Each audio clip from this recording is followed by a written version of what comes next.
A staff sergeant froze as the jungle floor crumbled beneath his boot. His hand shot up, halting his exhausted platoon. 5 days of firefights had left them jumpy, hollow-eyed. The sergeant knelt, brushing away leaves to reveal a wooden hatch perfectly camouflaged against the forest floor. He signaled 2 men forward, weapons ready. The rusted hinges creaked as they lifted it, revealing a shaft dropping into complete darkness. "Jesus Christ," a private whispered, flashing beams swallowed by the darkness. 20 feet down, the shaft opened wider. The light caught glimpses of earth with strange markings. This was no simple spider hole. The passage bent sharply away, disappearing beyond their sight. The sergeant's radio crackled with static-filled reports. 3rd platoon found one too, then 5th. Whatever the hell it was, it sprawled beneath them, and it was everywhere. A different kind of war. By 1966, the US military had encountered an uncomfortable reality in Vietnam. They'd been fighting a war where there were no clear front lines, no fixed positions to hold, and no visible way to measure progress. The enemy came in 2 forms, but on the battlefield, the distinction often meant little. The People's Army of Vietnam, the official military of North Vietnam, fielded a force of over 280,000 troops. They specialized in large-scale operations, moving thousands of men down the Ho Chi Minh Trail to reinforce the war in the south. The Americans called them the NBA, the North Vietnamese Army, and treated them as a conventional enemy. Then there was the National Liberation Front. More than 90,000 strong in their main force, and backed by hundreds of thousands of regional guerrillas, they were South Vietnamese insurgents, ambush specialists, and tunnel fighters. To the Americans, these jungle ghost warriors were known as the VC, the dreaded Viet Cong. The NBA and VC worked in tandem. One battle could pit US men against uniformed NBA regulars with Soviet-made artillery, while the next was against an invisible enemy that struck from hidden bunkers, set traps, and vanished into the jungle. A new kind of operation was needed to face this nebulous enemy force. The operation begins. As Operation Attleboro began, American forces understood that success could not be measured by territorial occupation alone. Despite the airstrikes, artillery bombardments, and fierce infantry engagements, the battle for Vietnam was proving to be an impossible one to win with the conventional methods they had relied on. Faced with this dilemma, US leadership recognized that their approach to the war was flawed. Top brass generals acknowledged that the tactics employed up until that point had not brought the decisive victories they had hoped for. The United States shifted to a strategy that would abandon conventional warfare in favor of tactics better suited to the guerrilla nature of this conflict. The new doctrine, known as search and destroy, would focus not on securing territory, but on eliminating enemy forces directly and tallying up their body counts. The plan was to use airborne operations to drop troops deep into enemy territory, strike quickly, supported by aerial bombardments, and then pull out before the enemy could regroup or retaliate. But the problem was that the NBA and VC had a relentless ability to replenish their ranks. Despite the mounting personnel losses, the communist forces kept recruiting, training, and infiltrating new fighters into the area. Welcome to the jungle. It was the summer of 1966. The 25th and 1st Infantry Divisions had been relying on key roads connecting their bases to Saigon, Bien Hoa Air Base, and Long Binh, Vietnam's largest supply depot. These roads were under constant patrol by armored units and aircraft. In August, the 25th Division was tasked with securing Route 22, which was to be based in Tai Ninh near War Zone C, close to the Cambodian border. The first official boots of Operation Attleboro hit the ground on September 14, 1966. Task Force 52, part of the 196th Infantry Brigade, began its initial deployment, pushing into Cu Chi and the dense jungles of War Zone C. The U.S. Army's plan was clear: sweep through and engage, neutralize the NBA and VC, and disrupt their operations. But the terrain was not going to make that easy. Aerial reconnaissance had already pinpointed suspicious activity in the area. The sky was thick with helicopters as artillery units moved in. The first reconnaissance flights were accompanied by a flurry of reports from downed pilots, intelligence on VC movements, and imagery from high-flying observation aircraft. Still, Every lead pointed to one truth. The NBA and BC were well prepared and increasingly mobile. By September 15th, intelligence confirmed significant NBA activity in War Zone C, indicating that the enemy was likely preparing a defensive stand. It was the 9th Division, a seasoned force of approximately 6,000 to 7,000 troops, reinforced with fresh men and supplies from the Ho Chi Minh Trail. Aerial missions intensified. U.S. attack helicopters, including the iconic Bell UH-1 Huey, began making low runs, scanning the terrain for targets, while artillery units fired precision strikes from miles away. Yet, despite all the air and artillery superiority, the jungle hid everything. When the 196th officially entered the region, they were tasked with setting up staging areas and preparing for a larger offensive. Though trained for jungle warfare, the newly formed Light Infantry Brigade of about 4,000 troops had never faced full-scale combat, much less the guerrilla tactics they were about to encounter. The Americans moved cautiously at first, with infantry probing forward, supported by tanks and armored personnel carriers like the M113. Airdrops of supplies kept the units sustained, but tensions ran high. The VC knew the terrain far too well, and as the first hours passed, the signs were clear. Despite the bombardment of positions from above, the enemy was digging in, adapting faster than the Americans had anticipated. Securing the airstrip. The fight for the Daotiang airstrip near Cu Chi began on the morning of September 17, 1966. The Americans were tasked with securing it as a forward operating base, an essential foothold for launching deeper operations into War Zone C and maintaining supply lines. The perimeter was tight. The men spread out, forming defensive positions near the landing strip. But within minutes of establishing their positions, a flurry of incoming mortar fire shattered the air. A massive explosion rocked the perimeter, and the first casualties were hit. The enemy struck fast and hard, BC and NBA forces, raining down shells with terrifying precision. Small arms fire joined the assault, creating a wall of bullets as U.S. soldiers scrambled to return fire. The Americans called in air support. F-4 Phantom fighter jets screamed across the sky, dropping cluster bombs on suspected enemy positions. A handful of AH-1 Cobra attack helicopters straked the jungle, their 20mm guns tearing through the thick vegetation. The ground shook with each explosion, but the enemy kept coming.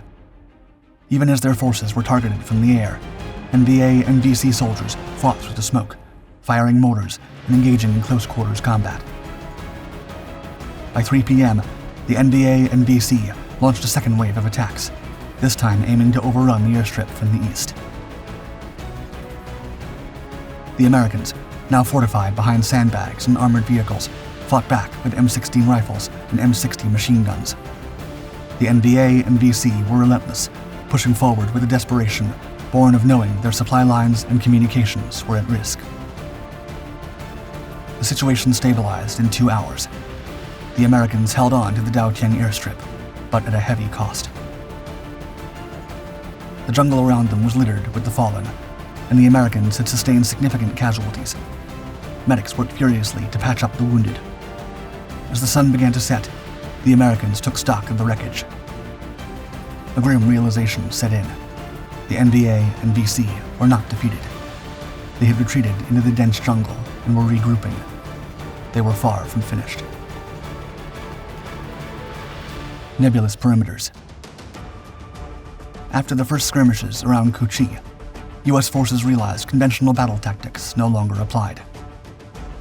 They called this new style of combat area war. Fluid, ever-shifting, with no clear front lines. Control over territory was temporary at best, as positions were taken, lost, and retaken in an unending cycle. The Viet Cong moved freely, slipping through perimeters and vanishing into the jungle. On the morning of November 3, 1966, U.S. forces moved cautiously from the airstrip through the dense jungle outside Cu Chi, ready to push further into NBA and BC territory. The 196th Infantry Brigade had orders to secure the area and cut off supply routes. The ambush came without warning. The first blast came when a concealed mine detonated under an armored personnel carrier, sending debris flying and striking several men in the immediate vicinity. Gunfire erupted from hidden positions. Rounds of M16s, AK-47s, and Soviet-made RPG-7 rocket-propelled grenades filled the air. The men of the 196th scrambled for cover, returning fire into the thick brush, but the NBA and BC were constantly evaporating into the jungle. There was no safe place. Every time the soldiers thought they'd cleared a patch, the enemy launched another wave. Mortar shells, sniper shots, and more RPGs. As the battle dragged on through the day, the Americans realized every direction hid a different horror. Mines and booby traps claimed more soldiers. Then, the second BC wave came crashing down on them. Artillery support was called in, but it took time to reposition, time that the enemy forces used to their advantage. Meanwhile, air support was of no help, as the dense canopy and the smoke from the battle made it difficult for helicopters to provide effective cover. Though it seemed like there was no end in sight, finally, by November 5th, the fighting had slowed. The Americans managed to secure a foothold in the area, but it was a Pyrrhic victory. The cost had been steep, with the VC retreating into the jungle, their forces still intact. The US had suffered 120 casualties, 30 fatal, 90 wounded, and 2 missing. The NBA and BC had lost men in the thousands. Yet in the fog of battle, it was clear. The NBA and BC had only grown stronger, their numbers seemingly endless. The Underground Labyrinth. 2 days later, US forces pushed into the Iron Triangle, about 20 kilometers north of Kochi and 50 kilometers southeast of Tainan. This Viet Cong stronghold sat deep in War Zone C, a critical staging ground for enemy operations.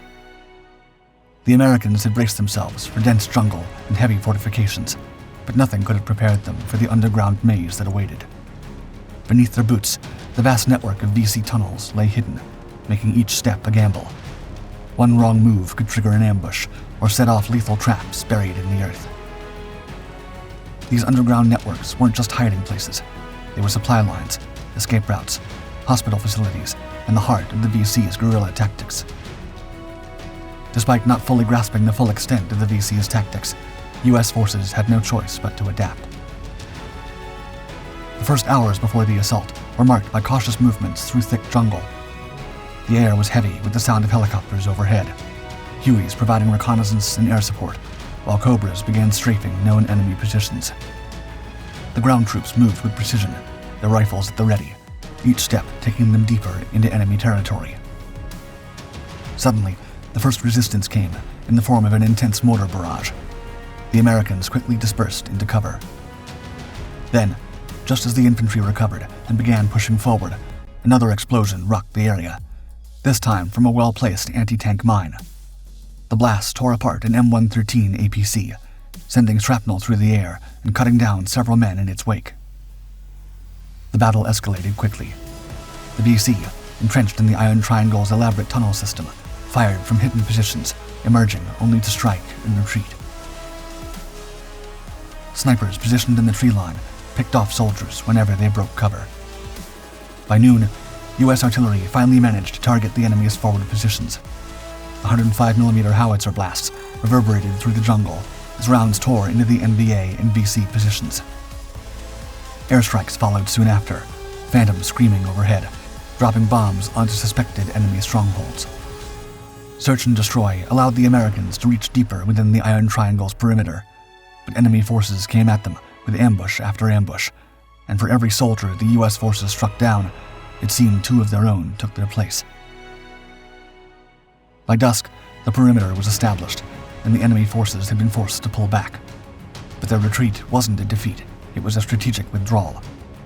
The US had won the day, but it was clear that the war in War Zone C was far from over. They had learned the hard way that the VC could disappear into the ground at will. The US forces, having secured temporary dominance in the Iron Triangle, now faced the full weight of a coordinated NBA and BC counteroffensive. Intelligence reports had suggested that the NBA were massing reinforcements, and by the early hours of November 11th, it became clear that a large-scale attack was underway. NBA forces began their assault at dawn, launching mortar fire and RPG barrages from all sides. It was a synchronized attack, meant to isolate the Americans and weaken their positions. By midday, the NBA had successfully encircled parts of the U.S. perimeter, cutting off a battalion of infantrymen. Trapped in a pocket of jungle, these soldiers fought valiantly, holding off wave after wave of NBA and VC assaults. Reinforcements arrived soon after, an additional battalion of infantrymen and more armored vehicles. They launched a counter-assault, forcing the NBA to withdraw. As the sun set, U.S. forces had regained control. Urban warfare. By mid-November 1966, after weeks of brutal skirmishes, the Americans began their final push into Cu Chi. The mission was clear: take the town, destroy the remaining NBA and BC forces, and dismantle their infrastructure. But as the infantry advanced, it became apparent that the enemy's numbers had not really been depleted. They only seemed to grow. The infantry moved in at 7 a.m., supported by heavy artillery and air support. The ground was torn apart by artillery fire as the U.S. soldiers made their way through the outskirts of the town. They encountered scattered resistance at first, isolated groups of VC and NBA fighters who had been cut off from the main body. These forces, though small, were ruthless, launching surprise attacks from buildings and foxholes. Phantoms dropped precision bombs on suspected enemy hideouts. The men on the ground advanced in the wake of smoke, clearing houses and taking prisoners. The VC were nowhere to be seen, until suddenly, from the shadows, they struck. Intense fighting resumed, with the Americans holding their ground. A few hours later, a fresh wave of NBA reinforcements arrived. The Americans were hit with rocket-propelled grenades, small arms fire, and more mortar barrages. The fight turned into a brutal street-to-street battle. Every street was contested. The Americans advanced cautiously, knowing that every corner could hide an ambush. As the sun began to set, the U.S. forces were deep into Cu Chi, but the battle was far from over. The enemy's numbers once again were swelling. The final stand at Cu Chi reached its apex a few days later. The Americans, now exhausted from weeks of fighting, were deep in the town. Their forward units had secured several key buildings and strongpoints, but pockets of NBA and VC resistance remained. The town was a shattered shell of its former self: half-destroyed buildings, scorched earth, and the lingering smell of gunpowder in the air. That morning, the NBA and VC made their final attempt to break the U.S. perimeter. They launched one last coordinated assault. Mortar fire, RPGs, and small arms fire from hidden positions. The Americans, positioned behind the wreckage of buildings, fired back, but the NBA and VC were undeterred. The battle raged for hours, with reinforcements arriving just in time to stabilize the situation. Finally, at 1 p.m., after another round of search and destroy airstrikes and artillery bombardments, the NBA and VC withdrew, defeated, but far from broken. The U.S. forces had secured Cu Chi, but the cost was staggering. Hundreds of wounded and casualties had been reported. Flight to Cambodia. U.S. commanders in Saigon had been eager for the large-scale engagements they had long sought around Cu Chi. The 1st Infantry Division quickly mobilized 2 brigades, and the newly arrived 11th Armored Cavalry was also deployed. Within days, 22,000 American troops surged into the area. The massive buildup forced the VC to withdraw. Despite ongoing firefights, the NVA's 9th Division splintered into smaller units. They moved swiftly through the jungle, evading capture as the U.S. forces closed in. As the Americans pushed forward, the 9th Division made a calculated retreat, slipping across the Cambodian border. The U.S. forces were close, but they were ordered to halt. Crossing the border was prohibited. The NBA had escaped. Operation Attleboro, the first large-scale test of the U.S. Army's search and destroy strategy, resulted in over 1,000 NBA and BC casualties, though the exact number remains unclear. Despite the heavy losses, the operation failed to deliver the decisive blow the U.S. had hoped for. The 9th Division escaped into Cambodia, and the VC's ability to regroup meant the battle was far from over. This operation underscored the shifting nature of the war. Territory became a fluid concept, and front lines were virtually non-existent. For U.S. commanders, The new focus on body counts as a measure of success began to take hold, shifting away from conventional territorial control. But this approach proved problematic. As the war continued, search and destroy missions became synonymous with inflated body counts. These numbers were often inaccurate, manipulated by faulty intelligence and poor reporting. There were even infamous cases where body parts were counted, undermining the credibility of the system and leading to widespread criticism of the doctrine. Regardless, Operation Attleboro set a precedent for future operations. The cycle of destruction and minimal long-term impact became the hallmark of search and destroy tactics. These lessons would echo throughout the war, shaping future tactics and strategies for large operations, including Cedar Falls and Junction City. But if one of the aims of search and destroy was to weaken enemy morale, its results were more felt on the American side than with the communist forces of Vietnam, both in the jungle on the ground and at home.